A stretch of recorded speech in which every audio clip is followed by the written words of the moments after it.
মেদিনীপুর শহরের শরৎপল্লী ময়ূক ফাউন্ডেশন সর্বজনীন দুর্গোৎসব কমিটি বছর চতুর্থ বর্ষে পদার্পণ করলো। এবারের থিম ছদ্ম আড়ালে ছন্দের গভীর।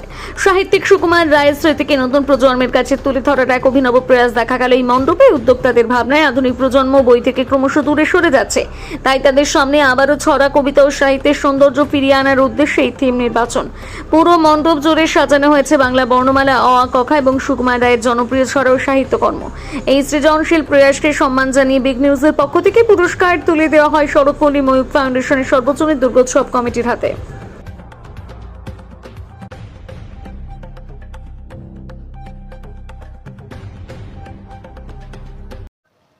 বিগ নিউজের পক্ষ থেকে আপনাদেরকে মহা অষ্টমীর শুভেচ্ছা ও অভিনন্দন। আপনাদের এই বছরের থিম কি করলেন, কি বার্তা দিতেন?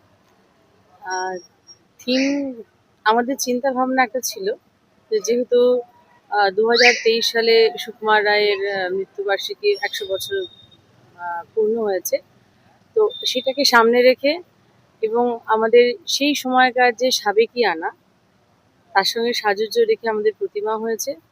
এবং সুকুমার রায়কে, যেহেতু সুকুমার রায় সবসময় প্রাসঙ্গিক, সেই সুকুমার রায়কে আবার এখনকার সময়ে বর্তমান পরিস্থিতিতে এবং বর্তমান যে জেনারেশন, যে প্রজন্ম রয়েছে তাদের সামনে ফিরিয়ে আনা, যাতে তারা একটু বইমুখো হয়, একটু শিশু সাহিত্যের প্রতি আকৃষ্ট হয়।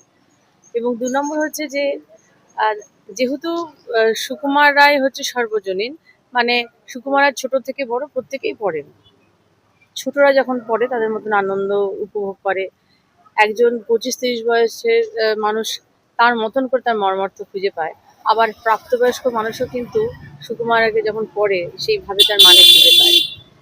পুজো যেমন সর্বজনীন, আবার বৃদ্ধ বনিতা প্রত্যেকের কাছে একটা আনন্দ এবং প্রাণোচ্ছল একটা মুহূর্তগুলো তুলে ধরে, তেমনি সুকুমার রায়ও কিন্তু সেইভাবেই সকলের কাছে উপস্থিত হন। তো সেইগুলোকে মাথায় রেখে আমরা সুকুমার রায়কে আবার এখানে নিয়ে এসেছি এবং যাতে বর্তমান প্রজন্ম বইমুখো হয়, শিশু সাহিত্য ছড়া এগুলোতে আকৃষ্ট হয়, সেই জন্য আমাদের এই প্রয়াস। তার সঙ্গে হচ্ছে আমাদের আরেকটি প্রয়াস, এখানেই আমরা প্যান্ডেল দেখছেন, সেই প্যান্ডেলে কিন্তু একটু কোনো রকম পরিবেশ বান্ধব জিনিস ছাড়া অন্য কিছু ব্যবহার করা হয়নি। কোনো প্লাস্টিক, কোনো থার্মোকল কিছুই ব্যবহার করা এখানে হয়নি। এবং সেই সনাতনী যে রূপ মায়ের তখনকার সময়ে, সেই রূপটাকে আমরা ধরে রাখার এখানে চেষ্টা করেছি।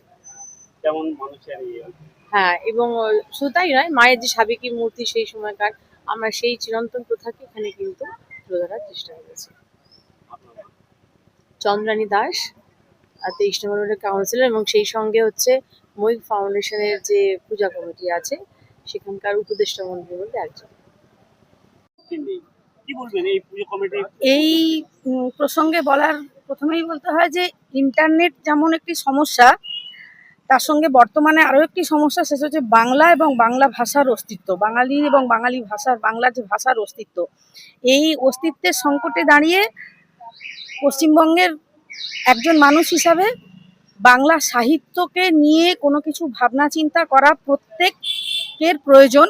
এবং সেই হিসাবে ময়ূক ফাউন্ডেশন একটি সংস্থা, তার উপদেষ্টা মণ্ডলীতে আছে আমাদের সকলের প্রিয় কাউন্সিলর ডক্টর চন্দ্রানী দাস, এবং এই ডক্টর চন্দ্রানী দাসেরই এটি সম্পূর্ণ স্বপ্নের প্যান্ডেল বা স্বপ্নের চিন্তাভাবনা যে বাংলা ভাষা, বাংলা সাহিত্যকে আরও এগিয়ে নিয়ে যাওয়া আছে। এবং ভবিষ্যতে যারা কাণ্ডারি, যারা ভবিষ্যৎকে এগিয়ে নিয়ে যাবে, সেই তাদের কথা ভেবেই তারা যদি এই প্যান্ডেল দেখে উদ্বুদ্ধ হয়, একটাও যদি সুকুমার সমগ্র বিক্রি হয়, হয়তো এখান থেকে প্যান্ডেল থেকে দেখে গিয়েই হয়তো তারা বাবা মাকে বলবে একটা সুকুমার সমগ্র কিনে দাও।